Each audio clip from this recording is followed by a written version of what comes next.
Now, Luke, it's time for Tales from Frankston. we're not doing the intro again. Here is the music. Okay, Let's great. go. Okay. Cool.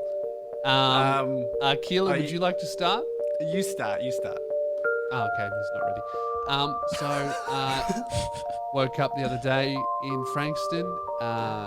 You actually might have seen this one in the news a while back. Woke up, cops everywhere, just chaos. And then went home. I was like, oh, what happened? Turned on Twitter. Apparently, somebody on ICE king hit a female police officer, knocked her out. Was that near you? Yeah. Oh my god. That was near And me. what part of that story was the bit that made you smirk then? Well, look. Sorry, I'm just confused because you said someone king hit a female police officer. So a female who was doing a job to protect and service the community. Well, I would and say then who I'm does just she wondering what part of that you found amusing? Just the idea of an insane person rocking up and punching a police officer. It can be at the same time reprehensible and a little bit humorous because chaos is a little bit funny, isn't it?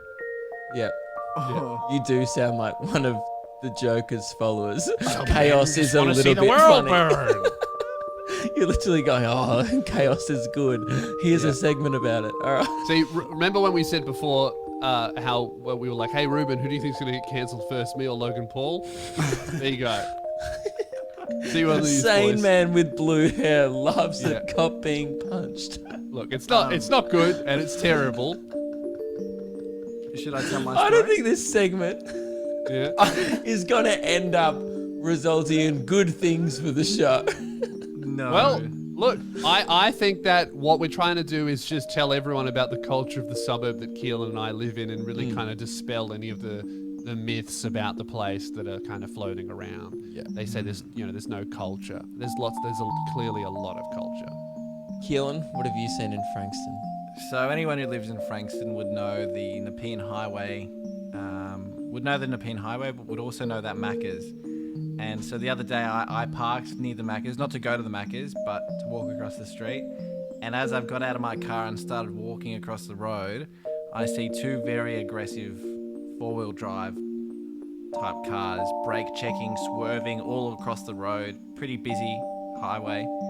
And then they block the road, like one guy does, you see it in movies, he like blocks the other car by going sideways, and they both get out and they get in a massive punch on. And I was just standing there from the other side of the road going, yep, I need to bring this to the show. How long was the punch on? Who won? I don't know, I walked away because I didn't want to be As hanging around if too I would much. have fucking got some popcorn. I would have gone into Macca's, be like, large chips, let's go. Yeah, but this is a man that's lived in Frankston his whole life. He's like, I'll see one tomorrow. It's not a big deal. Yeah. Literally before we started recording the show, Keelan goes, actually I saw my first ever carjacking at Frankston train station. And I was like, what do you mean you're first? I've never seen a carjacking. Still waiting on my first, actually. Yeah. I'm just desensitized to it, I guess. Yeah, I've got another one. I was if you know Frankston, Frankston Station is the scummiest, most dangerous place, despite being absolutely full of police 24/7. It still manages to affect that place not at all. I was driving through there with Jazz, looked out the window to see the sights, as I do when I drive past there, and I see 3 different groups of police officers arresting people. And now normally when there's a fight, people get arrested and the police separate them and you go, oh, that's obviously those 2 people are fighting, but it's one incident. I cannot tell you how clearly it was that those 3 separate groups of people were not involved with each other at all. They just coincidentally all happened to be committing separate crimes so heinous that they had to be arrested at the same time. It was a And was there trifecta for the cops. 3 groups of police officers dealing with it? Yes. Oh my God. They must have the biggest police department in the state for sure. They do. We went to the police station. It's huge. It's like an apartment building. It's probably all just cells. Mm. That's great. Well, we were gonna end this segment with a couple of stories to kind of really highlight. So you guys have got stories from Frankston. Ruben and I live in quite nice areas. I saw someone open a door for an old person the other day. Oh, that's very Yeah. nice. To the door to their house to like clean it out, rob them, a bit of a ram. No, to the post office because, and he actually said, "Oh, ladies first," which I thought was a nice That's gesture. nice. That's very nice. Yeah. Yeah. Ruben, have you seen anything? Well, I've got a post office story actually. That reminds me. I was in Frankston post office, and a guy came up and he had a hat on, like sticking on top of something on his backpack, and I was like, why does he got like a little? It was like a periscope looking thing, an antenna. I was like, what is that? And then anyway, he bent down to pick something off, and the hat fell off. It was a giant baseball bat that was clearly to be drawn from his back like a fucking sword. And then he grabbed the hat, put it on top. The hat was to cover the handle, so at any moment he could pull out, surprise baseball bat. He had it running up his in the inside of his shirt. Yeah, so he was wearing a backpack and he had it here to like draw it from a scabbard. At any moment, he could just be like, fucking baseball bat out of nowhere. Yeah, that man's a thinker. Also probably a local. That's Keelan in 20 years if he never moves.